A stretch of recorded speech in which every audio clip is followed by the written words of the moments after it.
मुझे बाबू के साथ नहीं खेलना। मुझे भी। तो मुझे कौन सा खेलना है? ये तो बड़ी अजीब बात है। ऐसा क्या हो गया मेरे प्यारे बच्चों के बीच जो एक दूसरे के साथ खेलना ही नहीं चाहते?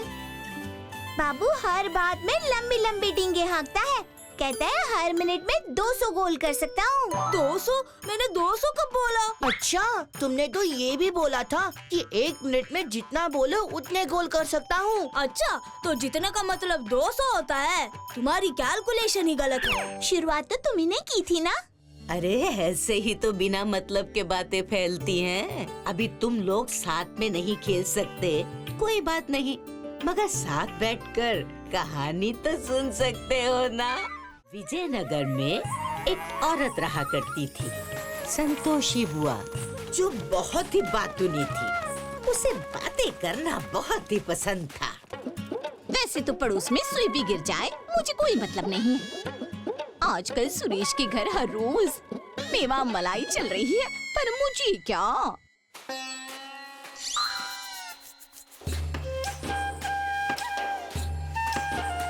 लगता है कोई बड़ी मछली फंसाई है उसने, पर मुझे क्या।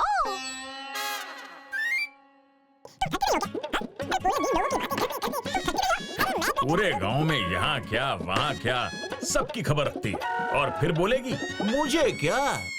कल वापस आना। हाँ, आगे का कल बताऊंगी। अरे पूरे दिन लोगों की बातें करते करते तुम थकती नहीं हो क्या? हाँ?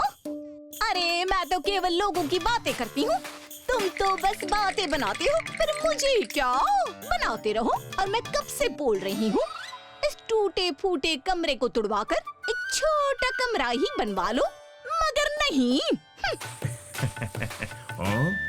ये टूटा फूटा कमरा। हाँ, अरे संतोषी देख तो सही, अपने टूटे कमरे पर कितना सुंदर दुर्लभ कौवा बैठा है। दुर्लभ कौवा?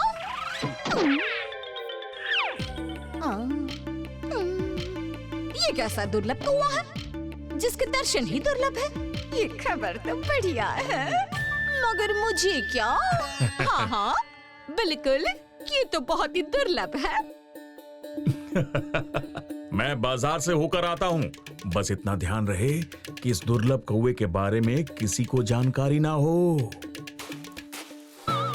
गणेश ने संतोषी को इस कौवे के बारे में किसी से भी बात करने को मना किया था, मगर संतोषी कहाँ रुकने वाली थी। चल पड़ी अपने पड़ोसियों को सब बताने। अरे ये क्या?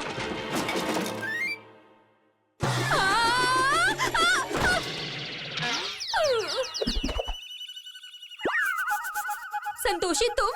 अरे ऐसे कौन आता है? अरे आते जाते छोड़ बहना। आज सुबह बहुत ही दुर्लभ कौवा मेरे घर के बाहर पेड़ पर बैठा था। हाँ, दुर्लभ कौवा? पर मुझे क्या, मैं तो देखते ही भागी भागी तुम्हारे पास आ गई। ऐसा क्या दुर्लभ था उसमें? अरे सफेद कौवा था। सफेद कौवा? इतना बड़ा कि भैंस जैसा बड़ा। भैंस जैसा? इतनी लंबी सींग, इतनी लंबी पूंछ। हाँ?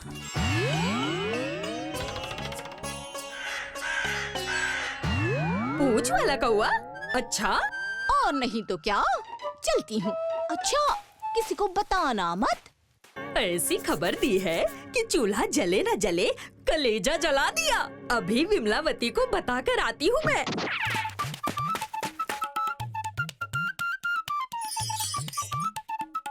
अरे तुम यहाँ चूड़ियों को चमकाने में लगी हो और वहाँ संतोषी की चमक से सबकी आंखें चौधियाने वाली हैं। क्या कहा? अरे उसके घर के छत पर एक सफेद कौवा बैठा था। सफेद कौवा, बड़ा सा। ये बात बस मैं तुम्हें बता रही हूँ, किसी को बताना मत। हाँ? यानी कि मेरी दादी ठीक ही कहा करती थी, जहाँ कोई सफेद कौवा दिखाई दे वहाँ अवश्य ही खजाना छुपा होता है।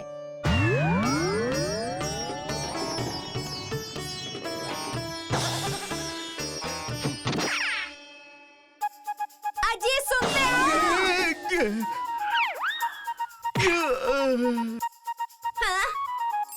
जब भी कुछ लिखने वाला होता हूँ तुम सत्यानाश करने आ जाती हो। हाँ हाँ, सत्यानाश तो हम सबका होने वाला है। वहाँ संतोषी और गणेश बिना एक तिनका उठाए खजाने के मालिक बनने वाले हैं। तुम और तुम्हारे सपने। अरे सपना नहीं, सच कह रही हूँ। उनके घर पे आज एक दुर्लभ सफेद कौवा बैठा था जो कि बहुत बड़ा था। अरे यूं कहो कि ऐरावत ही था वो, जिसका मतलब साफ है कि उसके घर के नीचे बहुत सारा खजाना छुपा हुआ है। क्या ये बात है?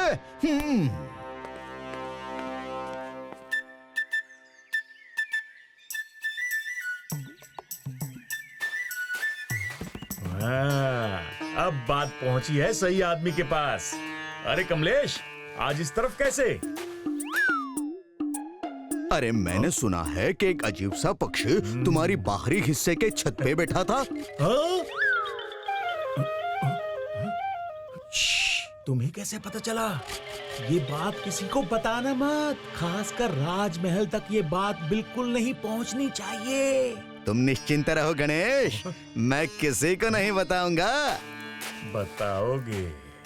कमलेश, जिसे संतोषी और गणेश फूटी आंख नहीं भाते थे, ईर्ष्या के मारे ये बात जहाँ गणेश ने ले जाने को मना किया था वहीं पहुँची। अद्भुत! राज्य की हर संपत्ति पे प्रथम अधिकार राजा का होता है। महाराज को सूचित करने से पहले सीधा उन्हें खजाना निकाल के ही देता हूँ। अति उत्तम। सेनापति जी, आप यहाँ? सब कुशल तो है ना? अभी तक तो तुम भी कुशल से हो और हम भी। अगर तुम्हारे कमरे से खजाना मिला तो खजाना छुपाने के जुर्म में सबकी कुशलता खतरे में आ सकती है।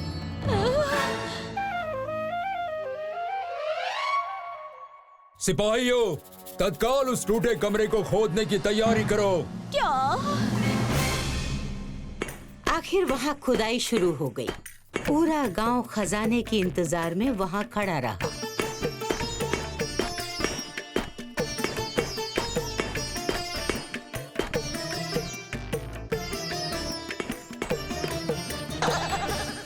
महाराज, यहाँ तो कुछ भी नहीं है। क्या? कमलेश, तुम्हें खजाने की खबर दी किसने? विमलावती ने।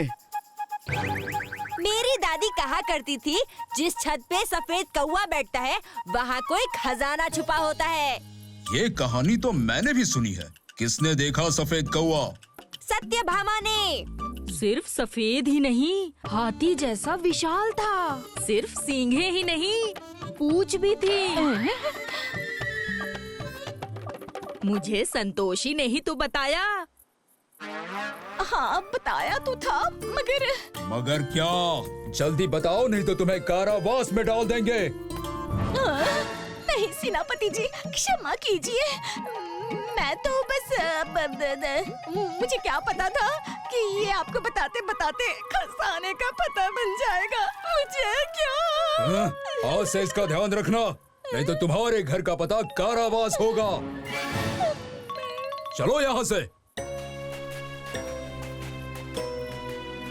चलो, कुछ नहीं था यहाँ। उस घटना के बाद संतोषी की बात कोई नहीं सुनता। अब तुम्हें लगेगा कि घर टूटने से गणेश खुश क्यों हो रहा है, क्योंकि संतोषी के बड़बोलेपन का फायदा उठाते हुए उसने अद्भुत कौवे की झूठी बात संतोषी से की, जिसके कारण बिना किसी मेहनत के ही उसने अपने टूटे हुए घर को तुड़वाकर अपना एक बड़ा सा बगीचा बनवा लिया। समझ गया अम्मा, अब मैं जो भी बोलूँगा सोच समझ के बोलूँगा। अरे तुम तो कहानी भी समझ गए और उसका सार भी। अब मैं चली केले के सूखे पत्तों को कटवाने। If you like this video, subscribe to our channel Murthy Media.